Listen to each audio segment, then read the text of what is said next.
You're watching Mirror 7 News. Stay informed, stay ahead for more news. At 11 years old, Tim Allen's life was turned upside down.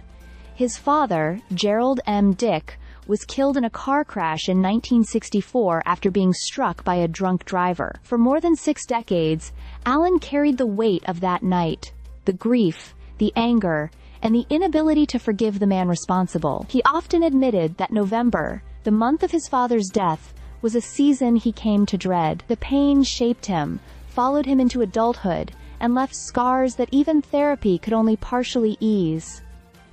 But recently, something shifted. What Tim Allen couldn't bring himself to do for 60 years happened after he listened to someone else's moment of grace. At the memorial service for conservative activist Charlie Kirk, his widow, Erica Kirk, delivered an emotional eulogy. She spoke about her choice to forgive the man accused of killing her husband, saying it was not just an act of faith, but also what her husband would have wanted. "I forgive him because it was what Christ did, and it is what Charlie would do," she said, reminding everyone that the answer to hate is not more hate, but love. Her words struck Allen deeply. The 72-year-old actor, best known for Home Improvement and the voice of Buzz Lightyear, shared on social media that her message had opened a door inside him he had long kept closed. He wrote that hearing her forgive the man responsible for her husband's death made him realize he could finally do the same. "I have struggled for over 60 years to forgive the man who killed my dad," he admitted.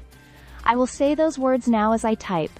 I forgive the man who killed my father." The tragedy that shaped Allen's youth had been recounted before in interviews. He once described, in painful detail, how his father's neck was broken on impact, and how his mother held him as he passed away in the car. The crash altered everything for Allen, from his sense of family to how he viewed himself, to even his biology. As he once said, it felt like his very DNA had been changed by the trauma. Carrying that grief created guilt, especially because he wasn't in the car at the time. Yet, after decades of carrying resentment, Allen has now chosen peace. His statement wasn't loud or dramatic, but it was profoundly human.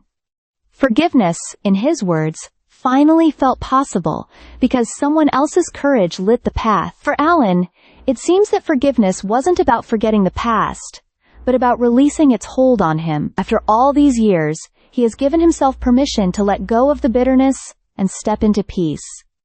A reminder that healing can sometimes take a lifetime, but it's never too late. Stay subscribed for more videos.